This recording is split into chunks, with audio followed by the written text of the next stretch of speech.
Hello everyone, this is Natalie Zangon with my video of the day.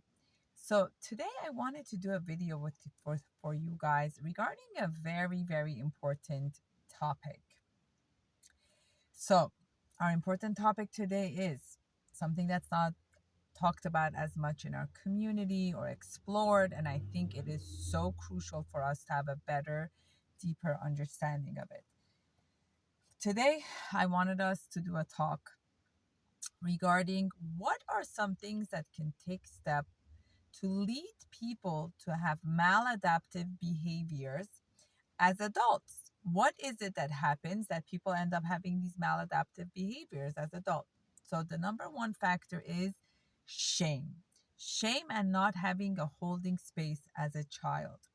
And we know even in the book of Genesis, when God created Adam and Eve, before they ate from the tree of knowledge, they had no shame. They didn't do anything wrong. And when God said to them, "What did you do?"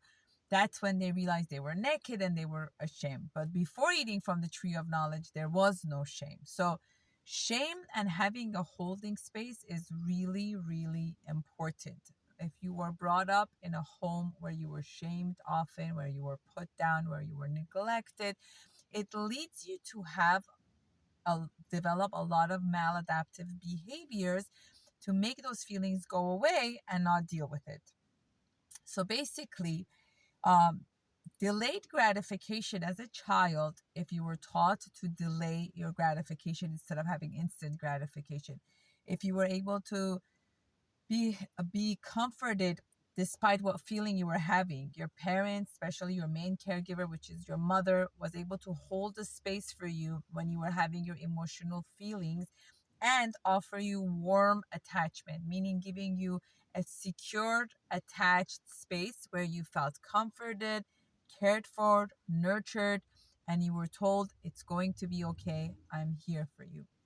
If you did not have that early years in your life, in your infancy, most probably it's affecting you in your adult life today. What happened to you from birth till 7 months, and especially from birth to 3 years, how you were held, how you were comforted, how you felt emotionally attached or not to your caregiver, leaves an expression on your body, on your mind, on your implicit memory that is affecting you in your life, in your current status, in your current situation today at this moment. The way you relate, the way you connect, the way you feel in your emotional, intimate relationship, or you might be detached from it. If you did not have that in your early years of your life, it will be very hard for you to give back what you never received. And awareness is the key for the healing. Awareness and understanding is the way for you to process, heal, and work through it. So when you feel the tension, as Dr. Gabor Mate says, if you feel the tension in your body from relationships you're currently in, give the tension attention instead of getting defensive with the person, your partner. Look within yourself and see where it's coming from. So when we as children, as infants, when we come into this world, we seek this sensation of belonging, attachment, and contentment. That's how we're going to thrive, right? Human children do not only need food, shelter, and clothing to thrive. They need emotional availability. They need emotional maturity. They need your emotional intelligence to be able to feel safe, secured, and connected.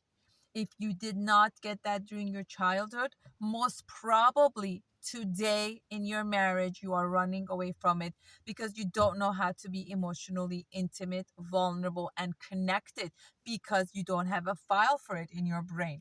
So, what happens when you do not have that as a child growing up?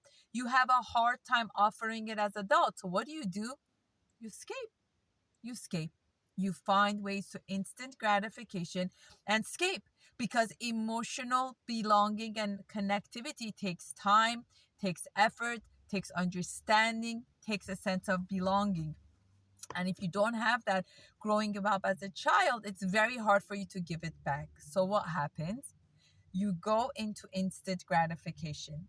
What happens? You either emotionally check out and detach yourself, Or you go into addiction like workaholism, become addicted to religion, become addicted to sex, to pornography, to affairs, because you want to have an instant, quick, instant gratification without any effort and emotional connection, because you never had a file for it. It's not your partner's fault. It's nobody's fault. You just never had access to learning how to be in tune with your own sensations, with your own emotions, with your own feelings, to now hold space for your partner or your children.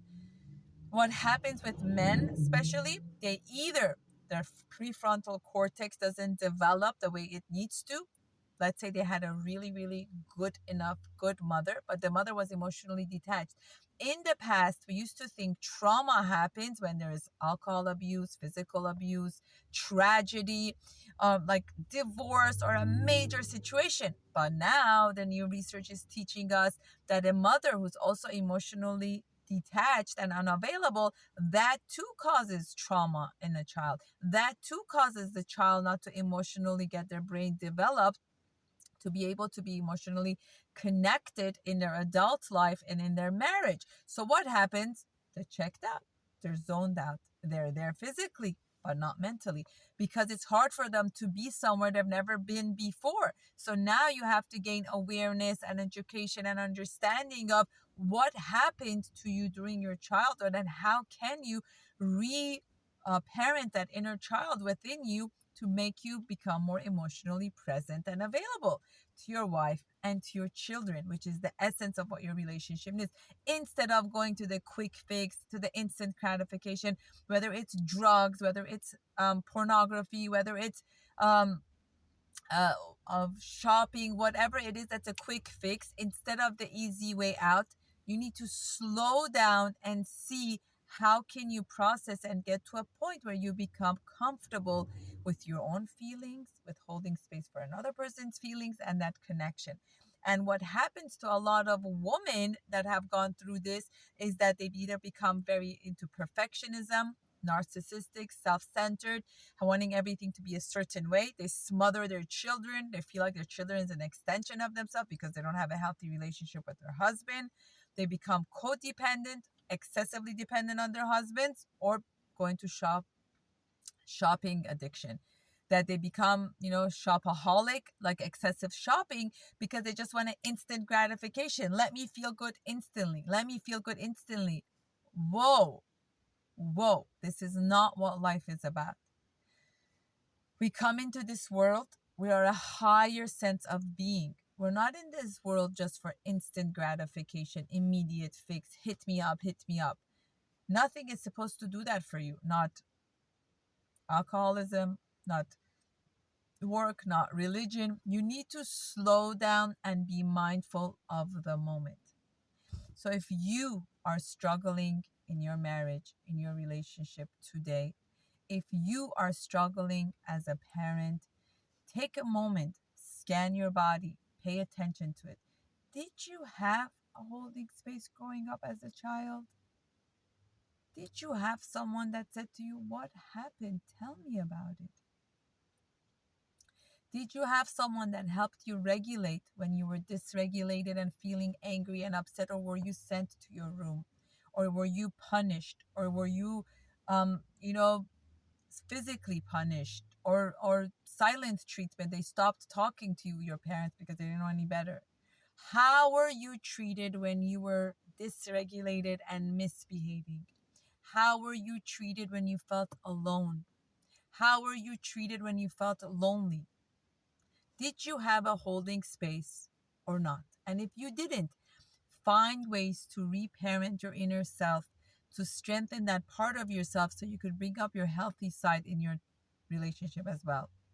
Emotional intimacy needs vulnerability and safety. In order for you to create a healthy attachment to your spouse and your children, you need to gain that from within yourself. John Bowlby taught us about the 4 types of attachment. Secure attachment is the mother who's available, not just to feed you, not just to change you, not just to clothe you, but to also emotionally hold space for your feelings. Then you have the 3 insecure, anxious attachment, avoidant attachment, and then you have the disorganized, fearful attachment. Go on Google, do some research, find out where you're holding with your attachment. Most likely, if you have used any of these maladaptive behaviors that I talked about, you have struggled with attachment trauma, which leads you to do these maladaptive behaviors. Do yourself, and first and foremost, yourself a favor. Heal from your inner child situations that you went through. Make better choices for yourself, for your relationship, and for your children. There's so much beauty in the world to detach from it and go into instant gratification. Slow down, be mindful, become more present. Even if you didn't have a parent that was able to be present with you, give that gift back to yourself now. Don't lose another day. Bring it back to your life today, right now, from this moment, because you can be the chain of change for the generations to come. When your feelings comes up and you're open with it, you feel it, you name it, you notice where you're experiencing it, then you can let it go. Our feelings are our like sixth sense that's telling us something is feeling out of place. Don't run away from it. Embrace it and allow your children to be okay with it. Our kids can have different feelings towards us at different situations of the day, and that's normal. Be the chain of change. Thank you for watching.